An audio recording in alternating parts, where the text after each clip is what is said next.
দেখেন এই যে হচ্ছে চায়না লেবু কি ধরা ধরিয়েছে আপনারা দেখছেন। এ ভালোই হয়, আবার একটা দুটো ঝরেও যাচ্ছে। পাতা ছাড়া দেখেন, পাতা ছাড়া লেবু, এই যে দেখছেন পাতা ছাড়া লেবু। হ্যাঁ, মানে শুধু গাছে শুধু লেবু আর লেবু না? শুধু গাছের লেবু আর লেবু। দেখেন সব জায়গায়, কোনো জায়গায় মানে ফাঁক নাকি, সকল জায়গায় লেবু। বাগান দেখেন কতটুকু এই বাগানটা? বাগানটা 2 বিঘে। 2 বিঘা? 2 বিঘের ওপরে সমস্ত সব গাছই আছে। পেয়ারা গাছ, হ্যাঁ মিলিয়ে মিলিয়ে সব রকমের গাছ আছে।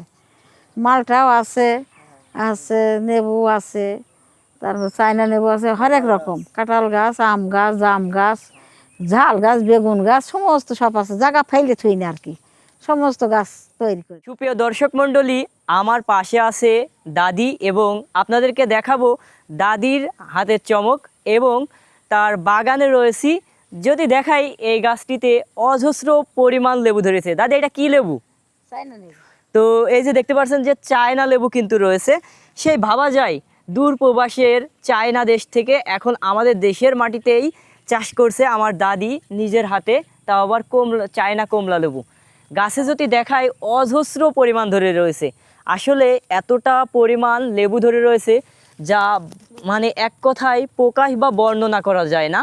যদি দেখায়, দেখুন পাতার থেকে আপনার গাছে লেবুর পরিমাণটা বেশি। মানে এক কথায় আমার দাদি যেটাই লাগায় সেটাই মহান আল্লাহ পাক রব্বুল আলামিন তার নিয়ামত যেন ঢেলে দেয়। দেখুন 2 বিঘা জমি ধরে এরকম মালটা লেবু চাষ করেছে। দাদি, এবারে কি প্রথম নাকি এর আগে ধরেছে? আগে অল্প ধরল, এবারটা মানে এবার প্রথম ধরেছে, এর আগের বার ধরেছিল অল্প পরিমাণ। 2 বিঘা জমি ধরে এভাবেই চাষ করছে। যে সকল উদ্যোক্তা ভাই এবং বোনেরা ভাবছেন যে আপনারা মালটা চাষ করবেন, তারা আমার দাদির এখান থেকে ভিজিট করতে পারেন। চুয়াডাঙ্গা জেলার মাটিতেই কিন্তু এভাবেই আপনার অজস্র পরিমাণ বাগান তৈরি হয়েছে, বিশেষ করে ফলের। আমরা জানি যে আমাদের চুয়াডাঙ্গা জেলা ফুল এবং ফলের জন্য বিখ্যাত। দেখুন আমার দাদির গাছের গোড়ায় আমি দাঁড়িয়ে রয়েছি, এইগুলোতে অজস্র পরিমাণ ধরে রয়েছে। আর আমার দাদি একাই পরিচর্যা করে এগুলো। আর শুধু যে এই চায়না লেবুই চাষ করেছে তা কিন্তু না, আমার দাদির মুখ থেকেই শুনলেন যে আমার দাদি কিন্তু আপনার প্রতি বছর প্রায় 1-150 আপনার খেজুর গাছ রয়েছে। সেই খেজুর গাছগুলো থেকে রস সংগ্রহ করে নিজেই আবার জ্বালায়, সেখান থেকেও একটি অর্থ উপার্জন করে। আমরা কিন্তু আপনাদেরকে দেখিয়েছিলাম যে কিভাবে আমরা গুড়গুলো তৈরি করি বা গাছগুলো কাটি।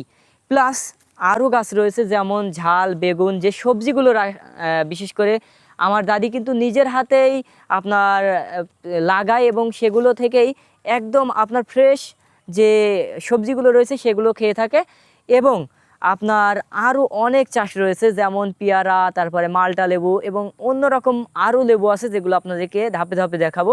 এবং আপনার শরীফা যে নেওয়া আতা রয়েছে সেগুলোও রয়েছে। তো যারা ভাবছেন যে আমার দাদির বাগান দেখে আপনারা আসতে পারেন, এবং আপনাদেরকে জাস্ট দেখানোর চেষ্টা করলাম। তো যে সকল উদ্যোক্তা ভাই এবং বোনেরা আছেন তারা কিন্তু আপনার এই চায়না লেবুটা চাষ করতে পারেন। বিশেষ করে এবারের বছর কিন্তু ভালো একটা ফলন এসেছে, এবং এই আর কি আপনাদের সাথে শেয়ার করলাম। সকলে আমাদের জন্য দোয়া করবেন। আল্লাহ হাফেজ, আসসালামু আলাইকুম।